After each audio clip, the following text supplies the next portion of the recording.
aya ni lemur dai. Pokna marengan adai nganjang ka imah Pandi. Barak kakang nu gering teh ukur saku. Geus baku atuh ari eta mah. Nyakeun we da sararea ge sugan lain urang wae. Eta kopi kaburu tiis inu meula geura. Pandi nyokot rokok tina saku bajuna sok dina meja. Adai ngaregot kopina, kop kana rokok. Lain teh kadieu teh ngajak aya tanyakeun naon ka akang. Nanyakeun naon nya? Randalin. Cek Pandi ngagonjak. Nu kitu mah jadi matak. Ieu mah serius Kang. Malah 2 rius di.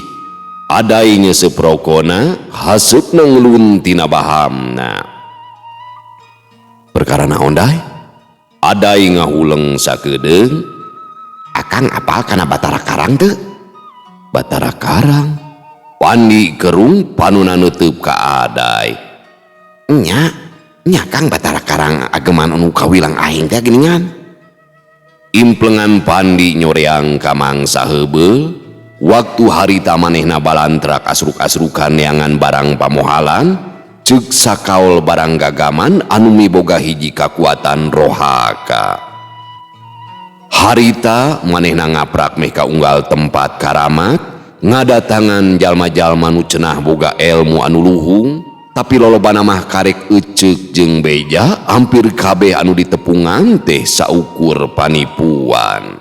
Nepi ka hiji mangsa tepung jeung hiji sepuh anu bener-bener linuhung, meh sataun Pandi nganjrek di imahna, sasatna guguru bakat ku hayang apal kana perkara goib. Sajroning guguru teh remen dibawa ka tempat anu wisik ngadatangan makom karoma. Harita pisan Pandi sadar kana kakawasaana Allah anu murbeng alam sadaya. Keke, aya patula patali naon dai? Nepi ka tatanya ngeunaan Batara Karang sagala geuningan. Kieu carita nama Kang. Kuring teh kadatangan si Aceng sobat kuring. Datangna jeung hiji kolot anu cenah miboga ilmu luhung boga pangabisan nu luhur. Ka imah kuring teh bari mawa ageman nya eta Batara Karang teh ya. Kuring teh asa percaya asa henteu ieu teh. Ngan basa dibuka wadahna ku eta kolot kelapa nih, eta kolot kelapa. Nah sokan mana karepe kolot kelapa deh. Cing jelas atuh ngomong teh. Sok mana wae pikiran teh nya. Ngan basa dibuka wadahna ku eta kolot, kasaksi ku kuring duaan heuh nya tapisan Batara Karang teh hirup. Jadi maksud aku mah ieu teh, pangna maranehna datang ka imah ilaing teh dai. Pandi panasaran. Ceuk eta kasepuhan, Batara Karang manehna teh bisa digawekeun. Lamun minta duit tong boro ukur sapeti dalah sakamar ge bisa pinuh cenah. Ngan aya syaratna. Ceuk Adai nyaritana eureun heula kawas aya nu diinget-inget. Syaratna kitu jalma salabu meureunannya. Pandi ngembohan. Tah, bener pisan Kang.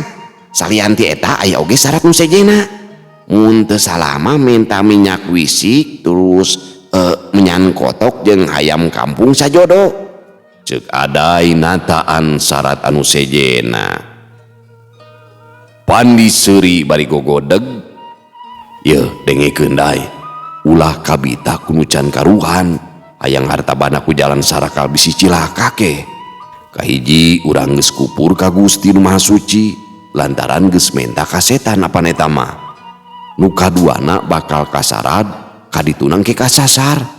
Sasar lampah jeung pipikiran ku sabab geus kaherong ku harta anu eueuh. Hartina mah ukur ciciptaan dina implengan eta mah. Dina teu ngabuktina bakal gering pikir, engke owah kadituna tuluy stres, tuluy nekat ngadahar kos kaki jeung kerepus. Kitu ceuk Pandi nepikeun pamanggihna jeung mepelingan ka Adai. Sajongjonan mah Adai teh ngahuleng mikiran caritaan Pandi. Hatena mandeg mayong antara kasieun jeung kahayang. Sabab Adai teh geus nyanggupan ka Aceng jeung ka eta kolot rek miluan ritual ngagawean ageman Batara Karang. Tapi basa ngadenge omongan Pandi timbul kasieun jeung karempan sabab Adai nyaho Pandi geus jero ka nyahona loba luang jeung pangalaman. Jadi kuring kudu kumaha tuh Kang, sabab geus janji kasih acing jeung ka eta kolot. Cek Adaing muka bingung, nya teu kudu bingung atuh, dina bolaina ge moal jadi matak sabab teu ngarugikeun ka sasahapanan. Nya Kang, arti pisan ari kitu nama. Hampuranya Kang, geus ngaririweuh ieu teh. Kuring sejak permios bae nya, salam bae kasih ece. Nya teu nanaon atuh kos jeung saha wae. Ngan bisi aya nanaon mah ku kuring diberengi jeung hiji ageman. Kade lain benda bertuah imahnya. Pokona mah ceklan we. Kade leungit, sabab bangga ite neanganana. Pandi ngasongkeun bungkusan leutik sagede korek api, ku Aday gancang di tampanan karasa rada ampeg. Nuhun Kang, kuring sejak permiosnya. Aday sasalaman ka Pandi terus bae indit. Heunya jung sing salamet. Pandi neuteub kanu indit, teuing kunaon hatena ngarasa melang.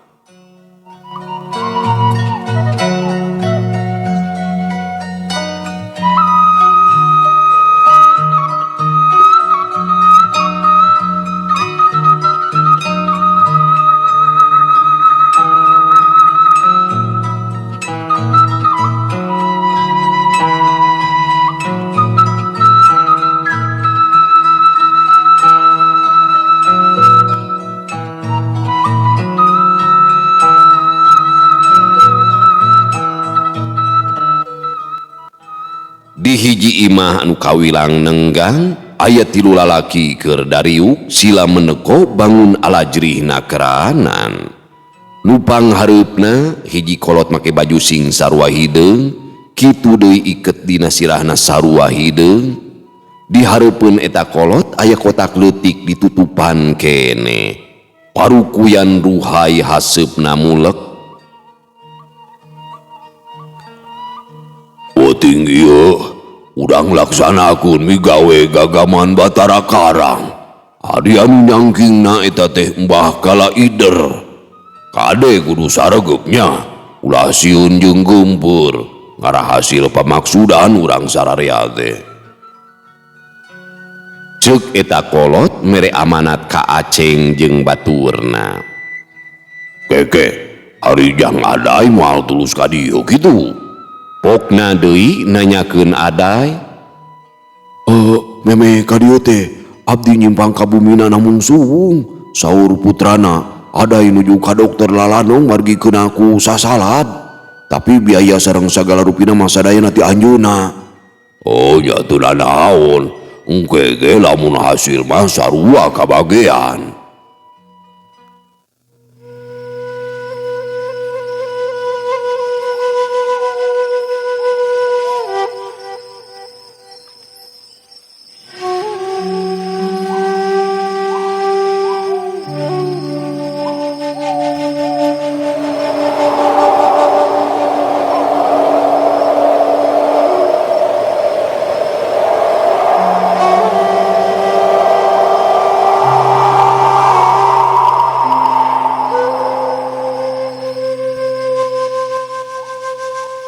Wanci beuki peuting, sora anjing pating cungung kadenge ti jauhna.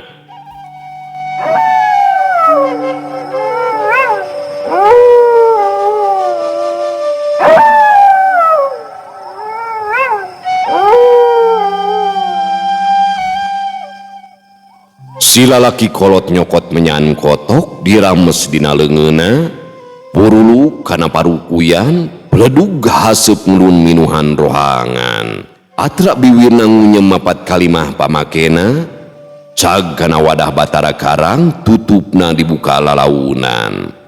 Leungeun si lalaki kolot nyokot kapas, getih dina kapas ditetelkeun lebah bujal Batara Karang aya kana 5 kalina. Minyak misik dibuka diusapkeun kana tarangna eta gagaman. Bengker beureum anu nutupan mata Batara Karang teh dibuka, sakolepat aya cahaya beureum ngaburisat. Reyeg, reyeg, imah inggeung kawas kulini, seor. Angin dumadakan ngagelebug, sorana ngagerung badis angin puyuh liliwungan.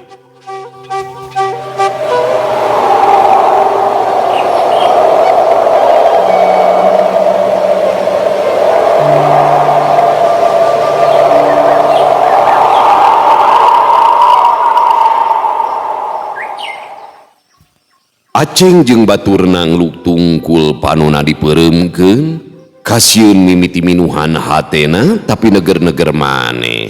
Percaya manehna makasih lalaki kolot. Angin geus leler, kaayaan peuting sepi jempling. Jangkrik ngadadak cempe, cari cangkas milu simpe. Si lalaki kolot teu eureun mapat jampe pamake elmu panemuna. Jelegedeg aya makhluk pikasieun nangtung ngabedega. Pangawakan harlung jangkung meh adeg kana lalangit imah, beungeutna bleg buta duru wegsa, lebah sungutna ranggeteng ku sihung. Matana beureum sagede-gede buah kesemek ngempuru hurung. Giler, giler, matana nelek-nelek kanu araya di dinya. Marengan ngariegna imah, makhluk iblis geus ilang deui, sajongjonan mah tayanu usik ukur cicing we ngadago dawu. Burabun ta oi, sora si lalaki meupeus ka simpe. Aceng jeung baturna pating gurubu. Tah, leuleuk, teyo kumarane.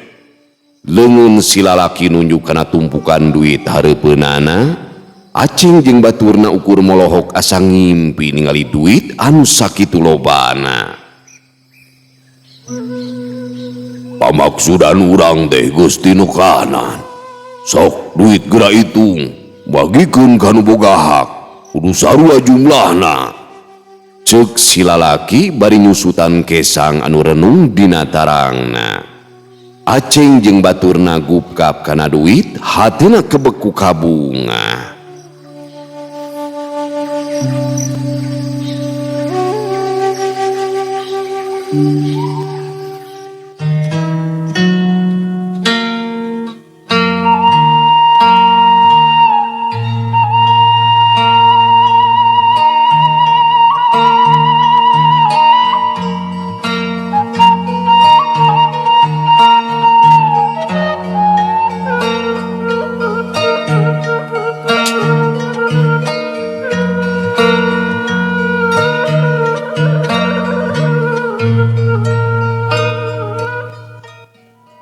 Geus sabulan adai taya datang ka imah Pandi, plengker les taya beja jeung carita.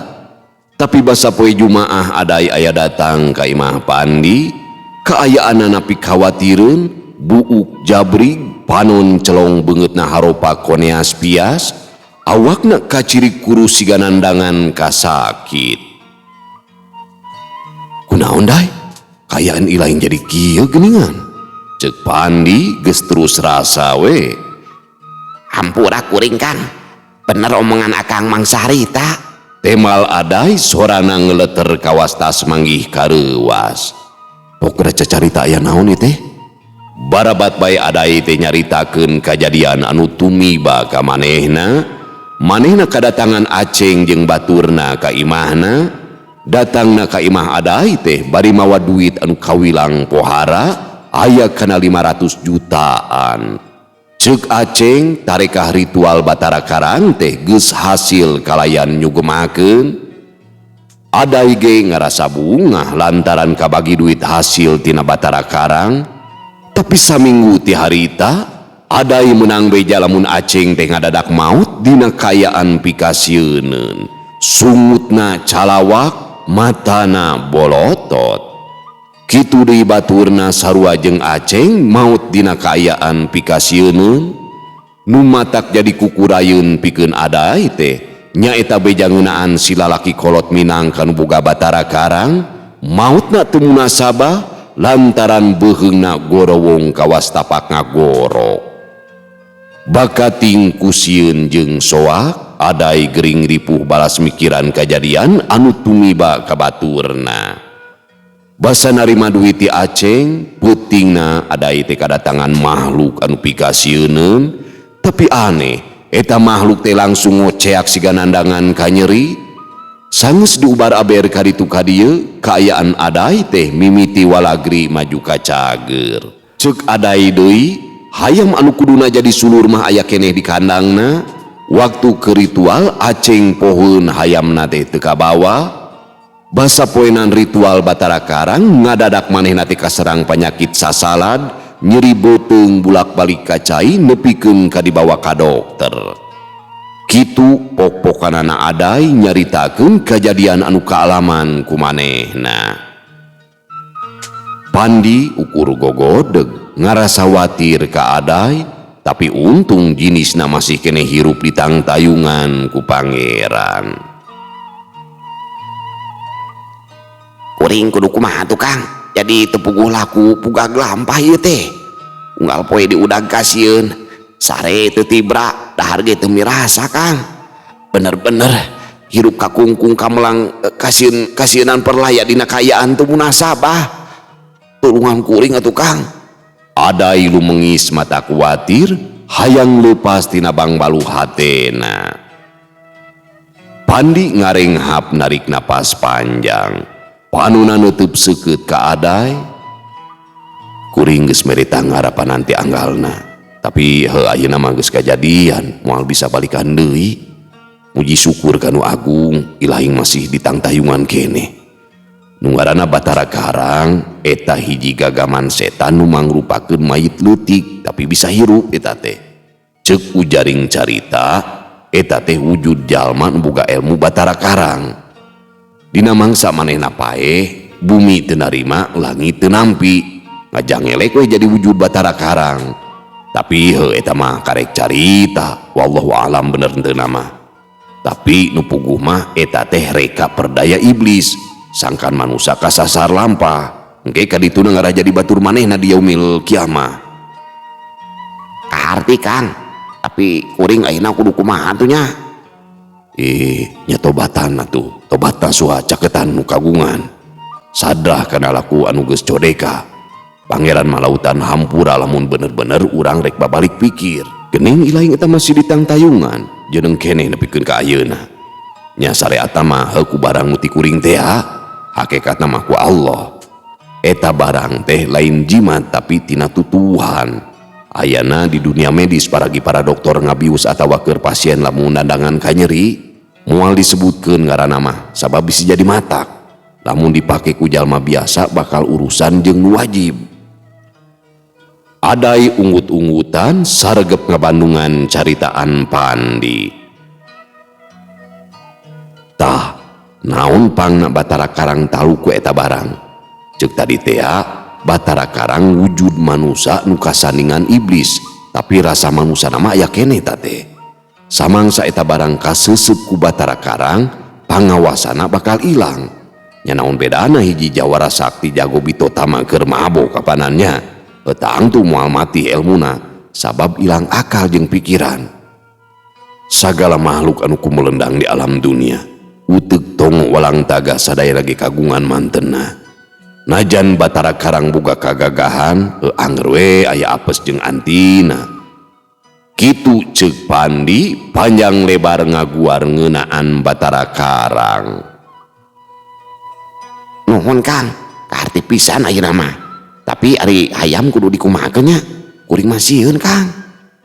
Nya ari hayam mah sato atuh nya kukut we, dipencit pek dahar dagingna da ngeunah panan.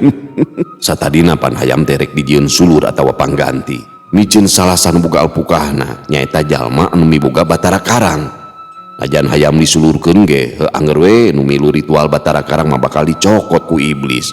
Ku sabab jiwana geus dihilian ku ilmu setan. Jadi hayam mah sulur keur anu boga Batara Karang ngarah manehna salamet. Tapi kajadian anu karanapan ku ilaing mah pan beda deui. Hayamna teu kabawa nu antukna si pakar atawa nu boga barang teh sarua dicokot nyawana. Iblis mah tara panca kaki, tara bisa nyebut ke heula. Saklek sakumaha kana janji anu geus ditangtukeun. Sakali dihatur nuhun ya Kang, kuring ngarasa regreg ayeuna mah. Heuh pek bae hayam mah, mere keur akang. Beungeut Aday tembong marah mai awahing ku bunga. Nya bae teuing milau di dieu ge pan teu boga kukutan. Tapi duit ladang ritual aya keneh teu? Aya Kang. Aday nyokot rangselna sok ditunda dina meja. ku Pandi dibuka resletingna, tembong aya duit gepokan. Pandi nyokot barang anu diinjemkeun ka Aday, eta barang ditunda dina tumpukan duit. Biwir Pandi ngunyem mapat kalimah suci ayat Al-Qur'an. Les, duit leungit jadi tumpukan kalakai.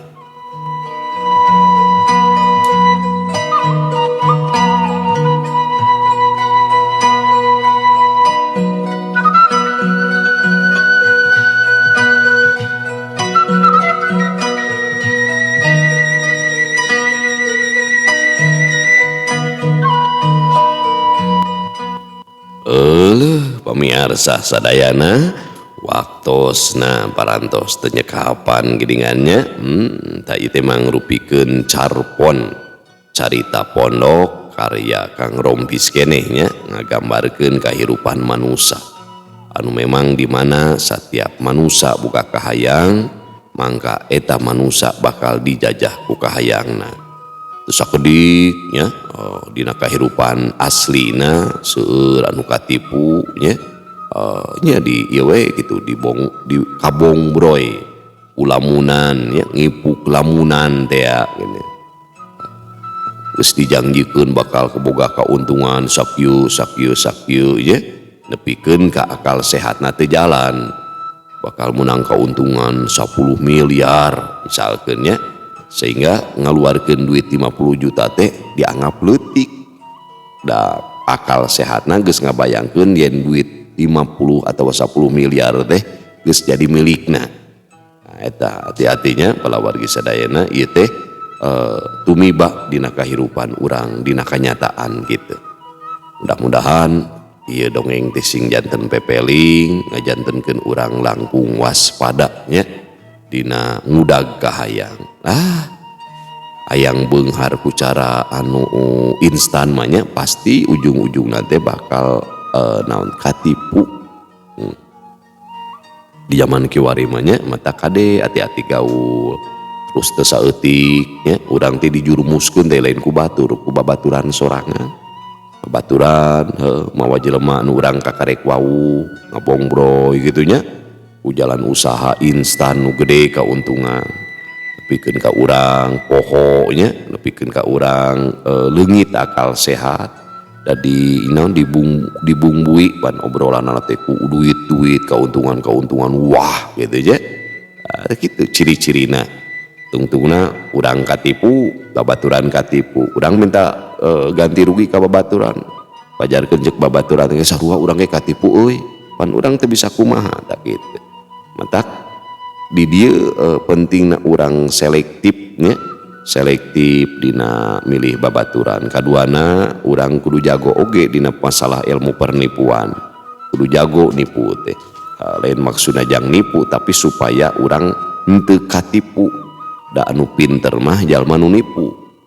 Nepikeun ka aya nu ngobrolnya ieu mah heureuina nipu di zaman kiwari mah teu dosa mang. Nah teu dosa. Da jelema harayang ditaripu. Teu nuhun teh ita dat sita. Da ngabobodo. Nipu jelema zaman kiwari mah teu dosa, da jelemana ayeuna mah harayang ditipu geus nyaho penggandaan uang teh. Penipuan geus nyaho nu kararitu teh nya penipuan deur masih keneh miluan teh Ica. Gitu ya.